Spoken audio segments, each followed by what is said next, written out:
¿Sí? Pues lo primero, agradeceros que hayáis acudido a la rueda de prensa y disculpar porque no se llegó a hacer la convocatoria el viernes, aprovechando así mientras hacen la prueba de sonido con la cámara. ¿Sí? Ahora pues, empezamos.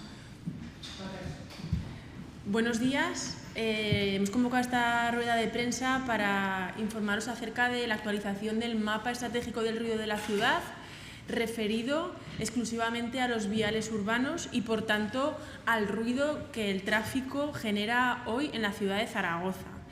Para explicaros este documento, me acompañan en la mesa Carmen Cebrián, directora de la Agencia de Medio Ambiente y Sostenibilidad, Jesús de la Osa, técnico de Educación y Divulgación Ambiental del Ayuntamiento de Zaragoza, y María Jesús Fernández, que es la jefa de la Oficina de Gobierno Abierto del Ayuntamiento de Zaragoza.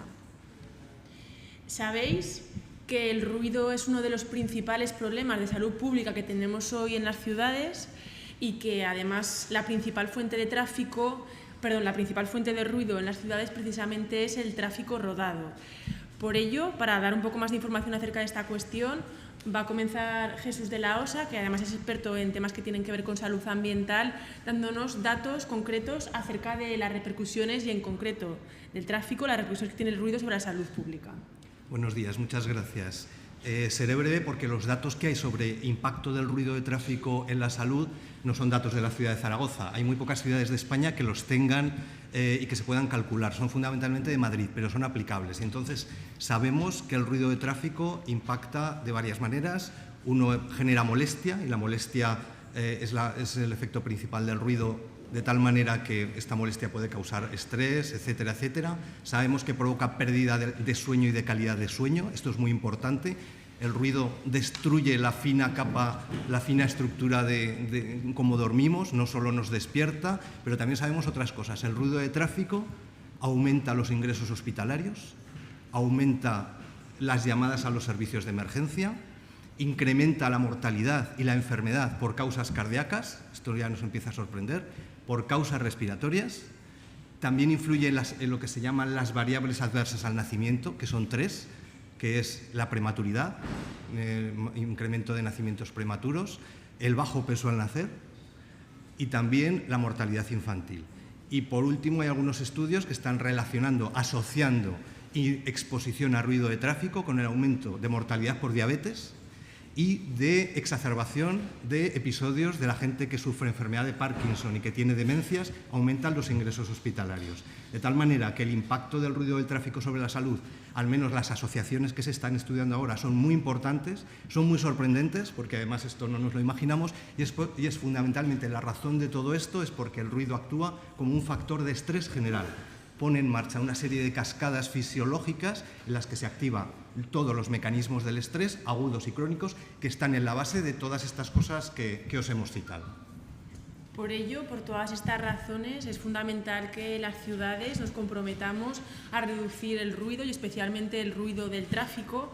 Y bueno, para reducirlo es necesario establecer una serie de políticas públicas y para poderlas establecer es necesario conocer de qué estamos hablando, es decir, cuánto es hoy el ruido generado, en este caso en los viales urbanos, por el tráfico en la ciudad. Para ello, el Ayuntamiento ha elaborado el mapa estratégico del ruido de viales urbanos con datos del año 2016, que además nos ha permitido hacer una comparativa con los últimos datos que teníamos vigentes, que eran aquellos del año 2007. Os vamos a dar las principales conclusiones. El estudio lo que nos proporciona son datos tanto de superficie sometida al ruido, como de población sometida al ruido, como de lo que se llaman edificios sensibles, es decir, de cuáles son los grados o los niveles de ruido en aquellos edificios que tienen una especial relevancia, como pueden ser hospitales, centros educativos y demás. Y bueno, pues las principales conclusiones del estudio, que detallará ahora Carmen con mayor detenimiento, son que se ha reducido la superficie, los porcentajes de superficie del municipio sometida al ruido producida por el tráfico urbano, tanto en horario diurno como en horario nocturno, que se ha reducido también el porcentaje de población expuesta al ruido en horario en horario nocturno en un 3%, lo cual es una cifra bastante importante. Veréis también que el porcentaje de población expuesto al ruido en horario diurno ha aumentado, pero tiene más que ver con una cuestión de cálculo, ya que en el anterior mapa del ruido no se incorporaban las afecciones de la Z30, que es uno de los principales viales que generan ruido del tráfico en la ciudad. Y además también, como datos interesantes, veremos cómo el tranvía, como la instalación de la línea 1 del tranvía, ha tenido una importante relevancia en la reducción del ruido asociado al tráfico en las zonas por las que pasa. Estamos hablando que casi 7.000 personas han reducido sus niveles de ruido en todo lo que es el eje del tranvía, con una especial relevancia a toda la zona del Coso y de la Plaza España, donde estamos hablando que 2.000 personas tienen 7,5 decibelios menos de ruido derivado del tráfico rodado, lo cual es una cifra más que importante. Como conclusiones también generales, vemos que es necesario continuar implantando medidas relacionadas con la reducción del tráfico en la ciudad. Después de este mapa del ruido tenemos la obligación y también la intención como ayuntamiento de elaborar un plan de acción contra el ruido que deberá contemplar medidas para continuar en este caso reduciendo el tráfico rodado en la ciudad y especialmente también en estas zonas de edificios sensibles que hemos hablado. Además, también desde el punto de vista de la transparencia y de la participación, remarcar, que lo explicará a continuación también María Jesús, que toda la información relativa al mapa del ruido está colgada ya desde hoy en la web municipal en formato de datos abiertos para que pueda ser utilizada por todas las personas que así lo deseen, y además también veremos que contamos con una serie de mapas interactivos que van a permitir hacer una combinación de capas, tanto de ruido como con otros elementos de movilidad, como veremos a continuación. Y remarcar también que mañana por la tarde hemos convocado el Consejo Sectorial de la Agenda 21 local para temas del ruido y que se va a presentar también este estudio junto con la nueva propuesta de normativa municipal, de la nueva propuesta de ordenanza municipal contra el ruido. Sin más, tiene la palabra Carmen para detallar un poco más los pormenores del estudio y a continuación María Jesús explicará toda la colocación de esta información dentro de la web municipal. Hola, buenos días, gracias a todos. Empiezo por sobre todo poneros en cuestión en lo que estamos. Zaragoza fue pionera en la elaboración de mapas de ruidos y ya hizo su primer mapa en el 98 y en el 2007 el primer mapa estratégico de ruido. En 2002 es cuando se publicó la Directiva de Evaluación del Ruido Ambiental que marca unas fechas para actualizar los mapas de ruido. Primero se hizo en 2007, en 2012 había que actualizar otro mapa de ruido, pero no se hizo porque estábamos en plena instauración de la línea del tranvía, que era muy significativo, y ahora estamos preparando para 2017 la nueva actualización del mapa de ruido. Hemos hecho solo la parte de viales urbanos, como ha explicado Teresa, y ahora estamos pendientes de incorporar las industrias, incorporar el ruido del tranvía como tal, como foco de ruido, y posteriormente se sumarán los datos de las líneas de las carreteras, del aeropuerto y de las líneas de ferrocarril. Entonces, ¿cómo se hace? El cálculo del mapa de ruido se hace a partir de unos modelos que están fijados por la legislación. En este caso ha sido el que se denomina modelo francés, que es el que está actualmente, y entonces lo que se evalúan son lo que se llaman índices de evaluación promedios anuales. L día para el día, L tarde para la tarde, L noche y L den. El L den es una integración de estos tres anteriores y sirve para comparar los resultados que hay entre ciudades o entre países, mientras que los otros tres índices, día, tarde y noche, tienen unos objetivos de calidad acústica marcados, que son diferentes en función del momento del día. Entonces, a partir con esos objetivos de calidad acústica, hay unos indicadores de calidad acústica, como ha explicado Teresa, que es la superficie, es porcentaje de superficie expuesta de territorio, el porcentaje de población expuesta a base de unos estudios de estos modelos matemáticos que evalúan a una determinada altura y a una determinada distancia puntos en los diferentes edificios. Y entonces vamos a ir viendo los resultados en función tanto de los mapas de isofones, las líneas que evalúan el territorio, como los mapas de exposición de la población. Si me pasas... Bueno, esto es lo más importante, los resultados que hemos ido obteniendo. Yo no veo bien la diapositiva desde aquí, pero vamos, bueno, más o menos. Gracias. hay un 2,3% de la superficie que está por encima de los objetivos de calidad acústica durante el día. Esto corresponde, el objetivo de calidad acústica en el día son 65 decibelios, vemos una parte que está por debajo y este 2,3 viene de la suma de lo que está entre 65 y 70, 70 a 75 y más de 75. Y en la noche el objetivo de calidad acústica es de 55, no se pueden superar los 55 y como veis este 2,1% viene de la suma de los que están por debajo. Luego, en cuanto a lo que se refiere a la exposición al ruido, están las cifras también de población expuesta durante el día y durante la noche. Durante el día es un 26% de población la que está expuesta por encima del objetivo de calidad acústica, 65 decibelios, y durante la noche está expuesto un 17% de la población. Entonces, en las siguientes diapositivas se han delimitado las 6 zonas que tienen mayor contaminación acústica. Con esto vemos la contaminación acústica que tenemos, podemos consultar, como os explicará María Jesús, pero además vemos dónde tenemos que incidir para que en el plan de acción contra el ruido que viene después del mapa estratégico de ruido podamos llegar a reducir estos niveles de ruido ambiental. Las zonas, como veis, son por una parte el ACTUR, todo esto están indicados en los cuadros la carga de tráfico, la intensidad media de tráfico que tiene cada una de las zonas. Entonces, esta es la zona de Echegaray y Caballero, la zona del ACTUR, aquella no lo veo, pero vamos, el paseo de Pamplona, os voy diciendo así a ojo, paseo de Pamplona, etcétera. Como veis, la línea amarilla corresponde a niveles por encima de 65, la roja, niveles por encima de 70 decibelios, y las moradas, que aquí, por ejemplo, creo que no hay, no lo veo bien, las moradas corresponden a niveles por encima de 75 decibelios. Apenas en alguna zona existe algo, pero vamos, apenas se ve. Entonces, estos son los datos más importantes, como ha recalcado Teresa, lo que hemos reducido los niveles de ruido durante la noche, que aunque también es importante durante el día a efectos de la salud y de las molestias a la población, los de la noche son más, la población es más sensible, son más significativos. Entonces hemos reducido mucho y no así durante el día ha habido un ligero aumento desde el mapa anterior, debido a, como os ha explicado Teresa, a que el tercer cinturón, que antes se consideraba una carretera, ahora es un vial urbano y entonces es uno de los que mayor intensidad media de tráfico soporta. Básicamente es esto todo lo que venimos. Ahora estamos pendientes de preparar el mapa estratégico de ruido en cuanto corresponde al resto de los temas que no son viales urbanos. Sí. Hola, buenos días. Bueno, poco más, porque creo que se ha explicado ya todo antes.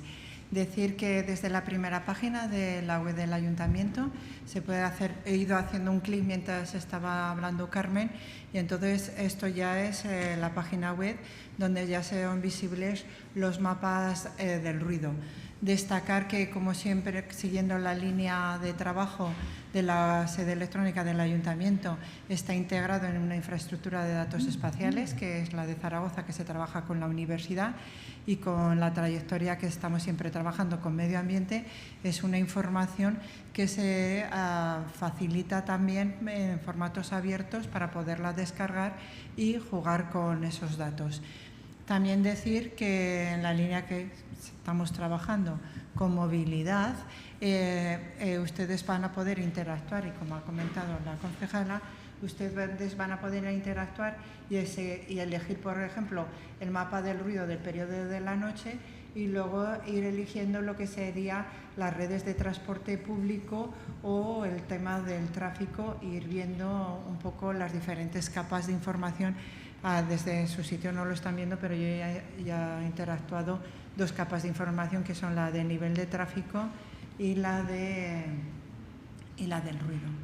Entonces es ir viendo un poco la información, de ir jugando con las diferentes capas de información y ver cómo afecta la línea del tranvía al mapa del ruido. Es muy fácil, se activa la capa del tranvía y luego la del mapa del ruido. Bueno, destacar que está publicado todo en la sede electrónica y destacar que se puede interactuar con otras capas de información y se puede descargar y reutilizar estos datos, que son todos datos abiertos y reutilizables. Pues muchas gracias. Si tenéis alguna duda, comentario. ¿El tema del ruido solo se refiere al tráfico, pues? En este caso sí. Tenemos pendiente, como hemos comentado tanto Carmen como yo, a continuación incorporar tanto otros elementos que tienen que ver también con la movilidad, como incorporar otras cuestiones como el ocio nocturno u otras cuestiones, ¿vale? Pero esta primera parte de actualización del mapa estratégico de ruido se refiere exclusivamente a los viales urbanos y en concreto al tráfico en los viales urbanos. Decir que hemos empezado por porque es un foco de gestión municipal en el que podemos influir, no así en otros como las carreteras, ferrocarriles, etcétera. Entonces se hizo hincapié primero en por eso. ¿Y cómo puede ser que la inclusión de los barrios con más ruido siempre que tiene tranvía es un elemento que ayuda a mitigar el ruido? Porque mantiene esas intensidades. No sé si veis los datos desde aquí, pero mantienen unas. Es que sí, tengo los datos. Es que mantiene Gertrudis Gómez de Avellaneda, por ejemplo. Tiene unas intensidades medias de tráfico, o sea, Gertrudis Gómez de Avellaneda y Pablo Ruiz Picasso, que discurren en paradero. 23.000, casi 24.000 vehículos día. Entonces son muy altas, hablamos de las más altas, porque a pesar del tranvía, hay que incidir que a pesar del tranvía pues hay que tratar de utilizar otros medios de transporte sostenibles, porque la gente sigue utilizando el coche. Hablamos de 52.000, el doble casi en el Paseo María Agustín, pero los 28.000 de Gertrudis Gómez de Avellaneda son muy altos. Esa podría ser la zona más ruidosa. Ya sabéis que los usuarios si les puedo hacer La zona de Paseo María Agustín y Paseo de Pamplona, sí, soportan 52.000. Paseo María Agustín 52.000 vehículos y Paseo de Pamplona 47.000. Son de las que más altas ponen. Son 35.000 en la zona de Delicias, la intensidad media de tráfico. La relación es directa, claro, y en el barrio de San José y Torrero hablamos de 28.000, 19.000 vehículos día.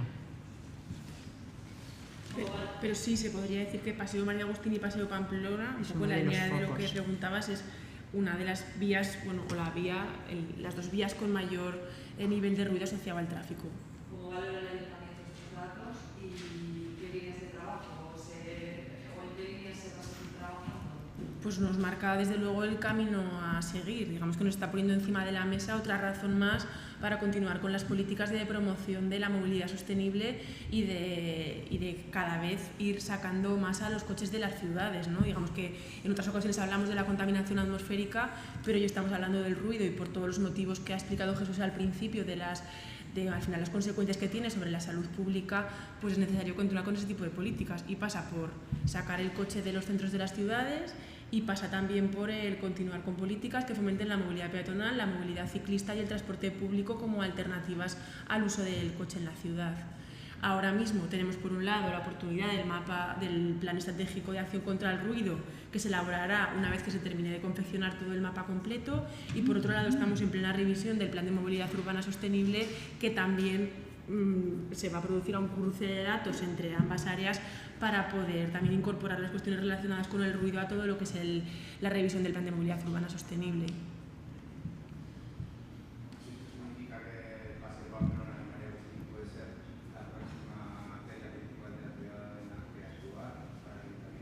Pues podría ser efectivamente, digamos que es la zona donde se registra una mayor intensidad del tráfico, que además va a parar al centro de la ciudad, que al final, pues ya sabéis que Paseo Pamplona es todavía una de las vías que conectan con la Plaza Paraíso, que tiene una mayor intensidad de tráfico y sí nos está marcando seguramente una hoja de ruta a seguir. También ya sabéis que el trazado de la línea 2 del tranvía, precisamente el que se eligió, el que sumando los estudios técnicos con la participación ciudadana salió como mejor opción posible, precisamente circula por esas vías, ¿no? Paseo María Agustín y Paseo Pamplona.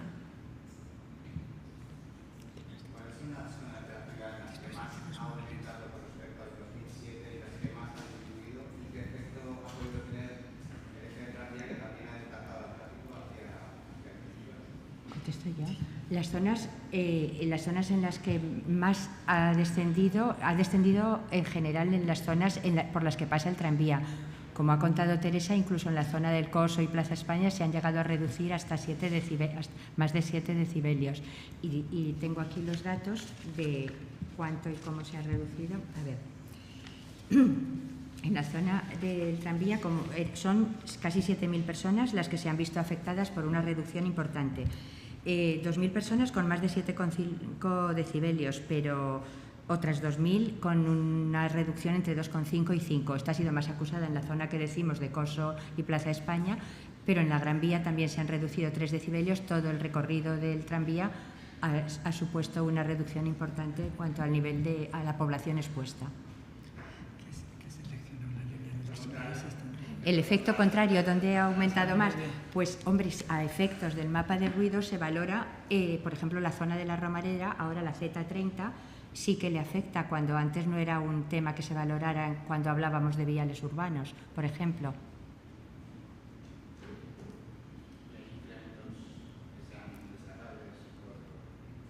¿Y qué elementos hay destacables en la zona esa? ¿Qué incrementos? No tengo los datos, porque no entra dentro de estas zonas que hemos señalado aquí y no lo sé de memoria. Pero vamos a eso, todo lo que es el recorrido de la Z30 que tiene... Yo tengo el dato también, pero vamos, con IMDs, intensidades medios de tráfico muy altas, todo eso supone que llega para esos edificios. Romareda y todo el recorrido del tercer cinturón.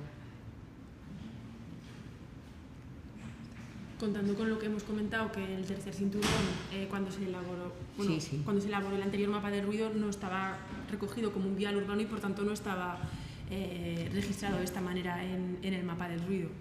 También hoy tenemos mecanismos de medición del tráfico y de las intensidades de tráfico y también del ruido más potentes que los que había hace 10 años. Por tanto, los datos que estamos hoy presentando son más realistas también que los de hace 10 años, si bien sí que son comparables entre sí. Antes se hacían más extrapolaciones, por lo que decía Carmen.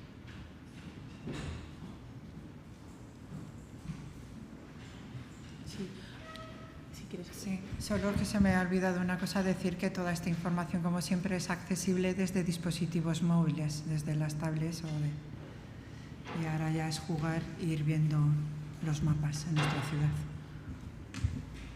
¿Cuándo creen que estará los datos para el pico de ocio nocturno, el corredor aéreo, a las últimas medidas? Sí, estamos ahora preparando los pliegos de condiciones para sacarlo a licitación. Pues yo creo que igual el estudio empieza a desarrollarse a finales de este año y tendremos el año que viene los datos disponibles. La ventaja, como ya hemos dicho, que precisamente esta parte de viales urbanos y del tráfico en viales urbanos, pues va a ser una información más que valiosa para la revisión del Plan de Movilidad Urbana Sostenible, más allá de que el resto de cuestiones se tengan los datos a partir del año que viene.